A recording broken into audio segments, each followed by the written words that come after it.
Que la gracia y la paz del Señor Jesucristo esté con todos vosotros. Quería hacer una breve reflexión acerca de tres de las prácticas de la piedad de la vida cristiana que son fundamentales en nuestra vida de fe. Me refiero a la limosna, al ayuno y a la oración.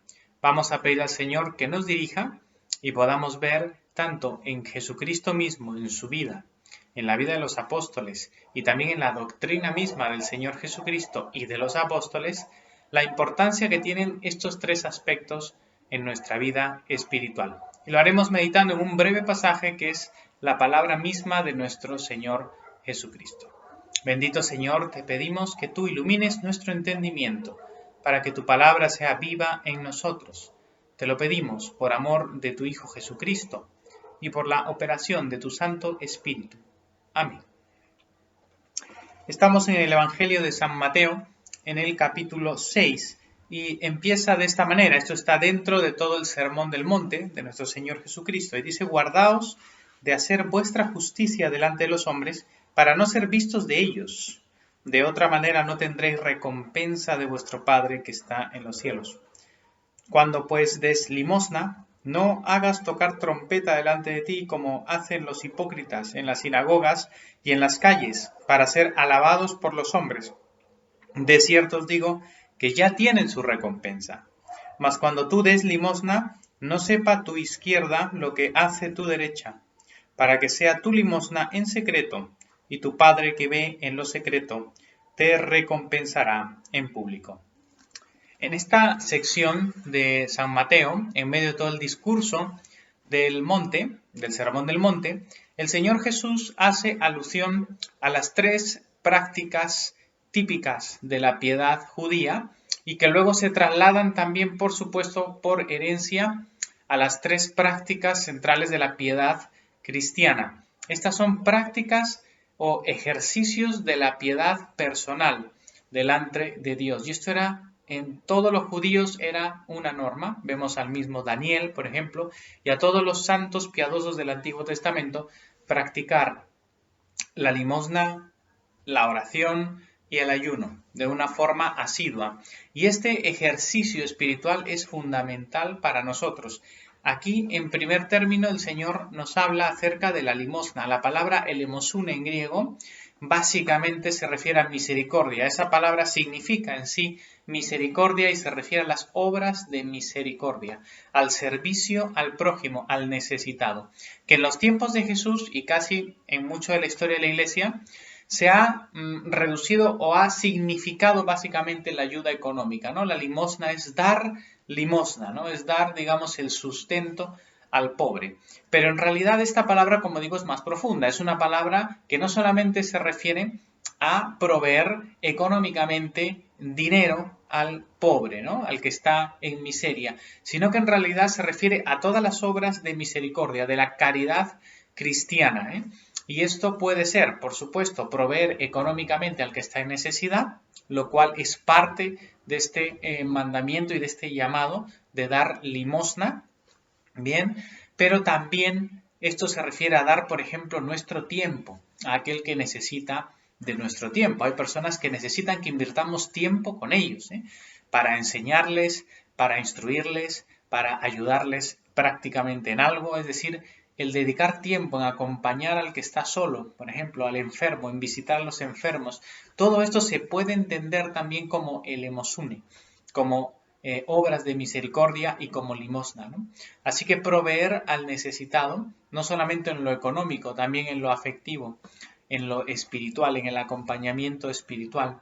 Y por supuesto también ofrecer nuestros talentos, nuestros dones, lo que nosotros sabemos hacer para ayudar y proveer a alguien, a través de nuestras habilidades o las cosas que sabemos hacer, por supuesto sin requerir nada a cambio. Todo eso involucra estas obras de misericordia, esta elemosune, esta limosna. Ojo, el Señor Jesús está empezando esta sección diciendo: guardaos de hacer vuestra justicia, o sea, la justicia, nuestra vida justa, que es Cristo en nosotros, el manifestar esa justicia, esa rectitud de Dios, esa obra del Evangelio en nosotros, nos dice el Señor, se va a manifestar a través de estas prácticas de la piedad. pero el centro de esta enseñanza es hacerlo no con hipocresía, es decir, no hacerlo para ser vistos por los demás, sino hacerlo sinceramente de corazón, con humildad y hacerlo con un verdadero espíritu de servicio por amor, amor a Dios y amor al prójimo, sin buscar nada a cambio y por supuesto sin buscar el elogio como recompensa, sin buscar la admiración de los demás como recompensa, sino un servicio verdaderamente humilde y entregado. Ese es el corazón de este mensaje del Señor. El Señor no se opone al ayuno, a la oración y a la limosna, en absoluto. El Señor dice que lo hagamos, pero que lo hagamos correctamente, es decir, desde el corazón y no a través de la hipocresía. Bien, entonces esa es la primera, cuando nos habla de la limosna, y que demos esa limosna en secreto, no tocando trompeta, no que hagamos estas obras de misericordia sin ir anunciándolas a los cuatro vientos, sino que partan desde un corazón sincero, hechas en lo secreto, y es el Señor que ve lo secreto el que recompensará en público. Pero, hermanos, muy importante, la práctica de la piedad, de las obras de misericordia, son fundamentales en la vida cristiana. Son fundamentales y son un mandamiento de Cristo mismo. Y es algo que nosotros debemos hacer, pero con el corazón correcto, buscando siempre la gloria de Dios, buscando que Él sea el que realmente nos vea y nadie más en realidad. La segunda es la oración. El Señor dice, y cuando ores, no seas como los hipócritas. El problema es la hipocresía, ¿lo veis? Como los hipócritas, porque ellos aman el orar en pie en las sinagogas y en las esquinas de las calles para ser vistos de los hombres. De cierto os digo que ya tienen su recompensa. Mas tú cuando ores, entra en tu aposento y cerrada la puerta, ora a tu Padre que está en lo secreto, y tu Padre que ve en lo secreto te recompensará en público. Y orando no uséis vanas repeticiones como los gentiles, que piensan que por su palabrería serán oídos. No hagáis pues semejantes a ellos, porque vuestro Padre sabe de qué cosas tenéis necesidad antes que vosotros le pidáis. Vosotros pues oraréis así: Padre nuestro que estás en los cielos, santificado sea tu nombre. Venga tu reino, hágase tu voluntad, como en el cielo así también en la tierra. El pan nuestro de cada día, dánoslo hoy, y perdónanos nuestras deudas, como también nosotros perdonamos a nuestros deudores. Y no nos metas en tentación, mas líbranos del mal, porque tuyo es el reino y el poder y la gloria por todos los siglos. Amén. Porque si perdonáis a los hombres sus ofensas, os perdonará también a vosotros vuestro Padre Celestial. Mas si no perdonáis a los hombres sus ofensas, tampoco vuestro Padre os perdonará vuestras ofensas. La segunda enseñanza de nuestro Señor acerca de estas tres disciplinas de la piedad o prácticas de la piedad para la vida del reino, para la vida cristiana, es la oración. Y como bien nos dice aquí el Señor, cuando ores, es decir, el Señor supone que vamos a orar. Lo mismo dijo con el ayuno, con la limosna, cuando deis limosna. El Señor, como digo, no está quitando valor a estas prácticas, todo lo contrario, las está validando con su doctrina, con su enseñanza, y luego en la vida apostólica se ve, y en la vida de toda la Iglesia, que estas prácticas son parte fundamental de nuestra fe y de nuestro ejercitarnos en la piedad. Ejercítate en la piedad, le dice San Pablo a Timoteo. Y esto es parte de ejercitarnos en la piedad.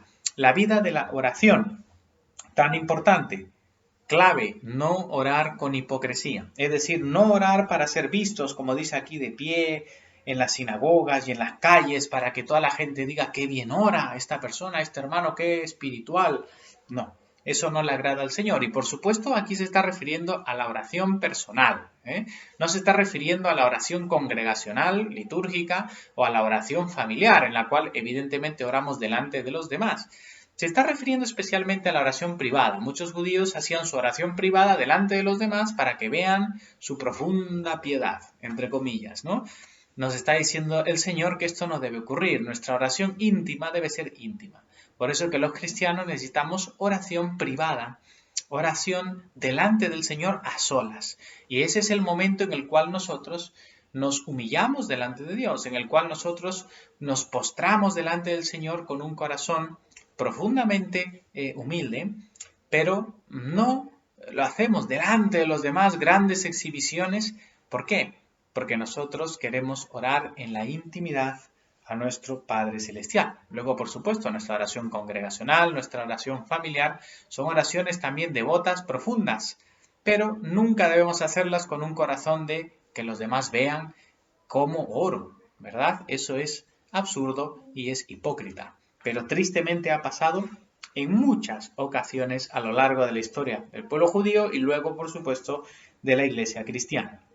El Señor dice que oremos a nuestro Padre que está en secreto, en nuestra habitación, cerrados, a solas, por eso necesitamos esos tiempos íntimos. Y dice, nuestro Padre nos recompensará en público, es decir, el Señor quiere que nosotros en intimidad le busquemos y no estemos buscando la admiración de los demás. Y el Señor eso lo va a recompensar porque es una oración sincera. El Señor nos dice que no oremos usando vanas repeticiones como los gentiles. Bien, es importante entender este pasaje. Hay muchas personas que quieren entender en este pasaje algo en contra, por ejemplo, de la oración litúrgica. Y eso es algo absurdo. El Señor está diciendo, no oréis utilizando vanas repeticiones como los gentiles. Los gentiles eran los paganos, los gentiles no eran los judíos. Y los judíos tuvieron, al igual que la iglesia cristiana, oraciones litúrgicas en el templo y en la sinagoga. No es a esto a lo que se refiere a los paganos, ya que los paganos tenían en todos sus cultos idolátricos una serie de oraciones hacia sus ídolos paganos que eran extremadamente rimbombantes y repetitivas. Y es a ese tipo de oraciones o expresiones a las que se está refiriendo el Señor Jesús, no a las verdaderas oraciones de la liturgia judía que ocurrían en el templo y en la sinagoga. Bien, cuando nosotros oramos a través de la liturgia, por ejemplo en el libro de oración o la liturgia histórica de la iglesia, eso no son vanas repeticiones. Vanas significa vacías, ¿no? Repeticiones vacías son repeticiones idolátricas, perdidas, paganas, que no están centradas en el Dios verdadero, ¿no? Y nada más lejos, por supuesto, que la oración de la liturgia. Ahora, el Señor Jesucristo, inmediatamente habiéndonos dicho esto, primero nos está diciendo, debemos orar con el corazón totalmente involucrado en lo que decimos, y nuestras palabras no deben ser vacías. Nuestras palabras deben estar llenas de la verdad, de la verdadera doctrina, del conocimiento del Dios verdadero. Por esto es que la misma liturgia nos ayuda, lex orandi, lex credendi. La ley de la oración es la ley de la fe. Lo que oramos es lo que creemos. Por esto es que la misma liturgia nos ayuda a centrarnos en una oración que realmente manifiesta lo que creemos. Así que esta práctica de la oración litúrgica con nuestra oración, por supuesto, personal y libre, unida, es algo que nace del corazón y que nos lleva a acercarnos profundamente al Señor. Y aquí el Señor nos entrega a la iglesia, lo entrega a los apóstoles y por los apóstoles a la iglesia, el Padre Nuestro, que es la oración perfecta, es la oración modelo, pero no solo modelo para hacerla o orar algo parecido, sino que nos es entregado para orar el Padre Nuestro. El Señor dice, oraréis así. Por eso es que la iglesia desde el principio ha orado el Padre Nuestro y ha orado conforme al Padre Nuestro. Las dos cosas son importantes en la vida de la iglesia. En nuestra oración debemos orar el Padre Nuestro profundamente salido desde nuestro corazón y también orar bajo el modelo del Padre Nuestro. En otro vídeo alguna vez haré un poquito una explicación de cómo el Padre Nuestro también es un modelo para configurar nuestras oraciones, pero aquí que nos quede claro que el Padre Nuestro debemos orarlo tal cual nos ha sido dado desde el corazón, y la Iglesia en sus oficios de oración siempre incluye el Padre Nuestro, y la Iglesia lo tuvo siempre en la historia como la oración dominical, la oración del Señor en cada oficio, básicamente, de la Iglesia. Así que nos entrega el Señor el Padre Nuestro, y al final nos da esta advertencia, ¿no? Hablando del perdón, porque nosotros le pedimos al Señor que perdone estos pecados así como nosotros perdonamos a los que nos ofenden. Y nos dice que si no perdonamos a los hombres los pecados, vuestro Padre tampoco os perdonará. Tan importante esto. Y por eso orar el Padre Nuestro es uno de los puntos muy importantes, ¿no? Pocas veces en una oración propia, improvisada, uno verdaderamente dice algo así.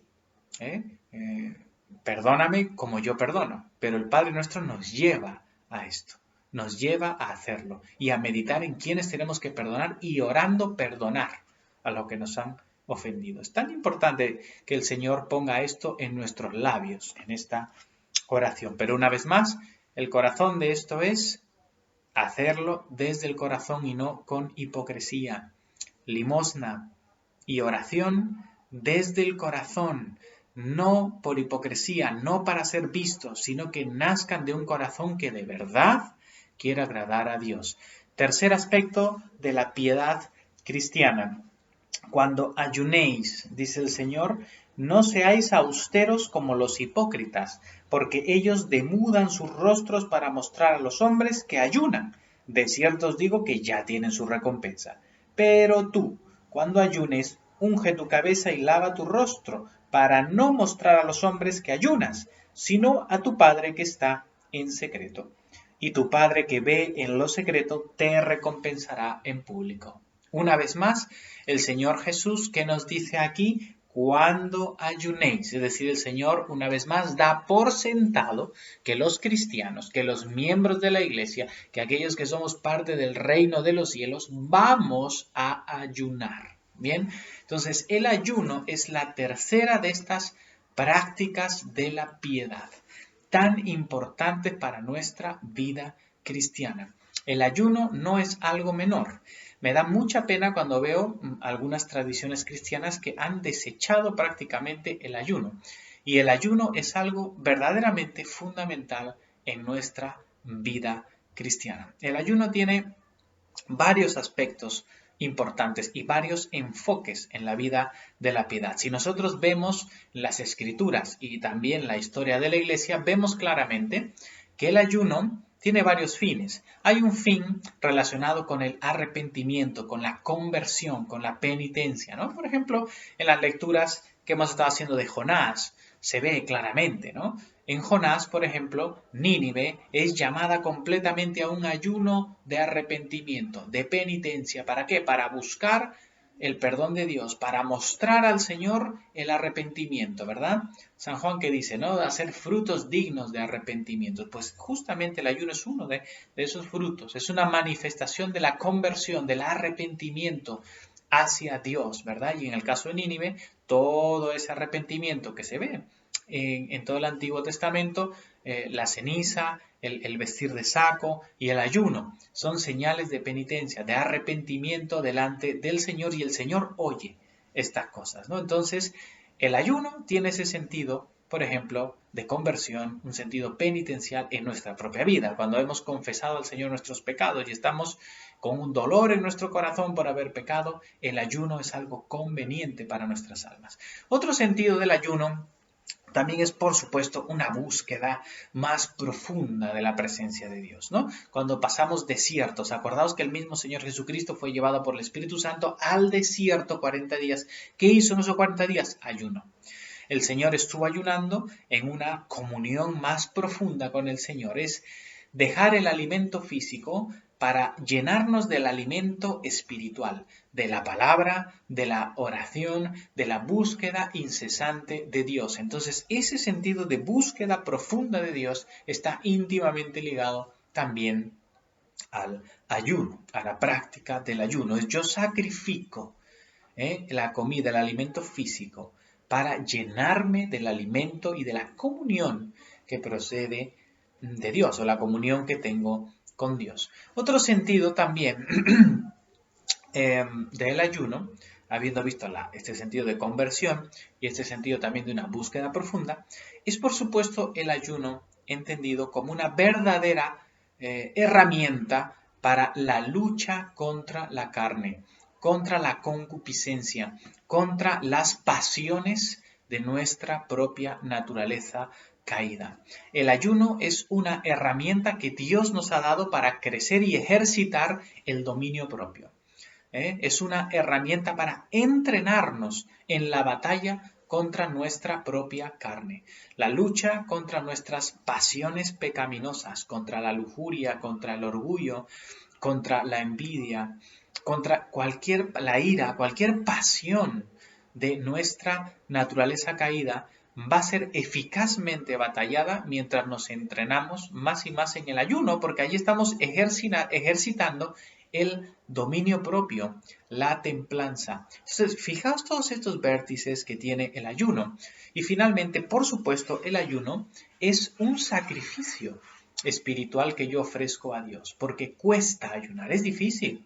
Entonces yo puedo ofrecer como un sacrificio espiritual a Dios. En realidad todo, el ayuno, la limosna y la oración son sacrificios espirituales que ofrecemos a Dios por medio de Jesucristo. Es parte de nuestro ejercicio sacerdotal como pueblo de Dios. Ofrecemos a Dios estas cosas como un sacrificio espiritual. Por eso es que a Dios le agradan, porque van a Él como un sacrificio por medio de Jesucristo, nuestro sumo sacerdote, y esto a Dios le agrada y Él responde a estas cosas. Por eso dice aquí, en cada uno de estos aspectos, tu Padre que ve en lo secreto te recompensará en público. Dios es tan misericordioso que Él recompensa aquellas cosas que Él mismo nos concede por su pura gracia. Y esto es maravilloso. Pero así es nuestro Dios. Entonces, hermanos, no quiero ocupar más tiempo y solamente quiero animarte a que practiques, te ejercites en la piedad a través de estas tres cosas. Todos reconocemos, yo el primero, que tantas veces somos negligentes, somos débiles y somos flojos para ejercitarnos en la piedad. Pero si no lo hacemos, no vamos a ver resultados espirituales en nuestra vida. No vamos a ver una vida fructífera, no vamos a ver una fe firme, no vamos a vernos vencer, tener victorias espirituales sobre el pecado. No vamos a ver realmente a Dios agradado. Y Él lo que quiere es hijos de los cuales agradarse. Y por medio de la gracia que Él nos da, nosotros podemos hacer estas cosas y crecer. Una vez más, te animo a vivir lleno de la limosna, de esa elemosune, a vivir lleno de oración y a vivir lleno del ayuno, practicarlo por lo menos 1 o 2 veces entre semana. Históricamente la Iglesia ha ayunado miércoles y viernes principalmente. Así que yo te animo a practicar ayuno o medio ayuno también como parte de tu vida espiritual. Que el Señor te bendiga, te fortalezca, te establezca y te anime en todos sus caminos. Gloria al Padre y al Hijo y al Espíritu Santo, como era en el principio, ahora y siempre, y por los siglos de los siglos. Amén.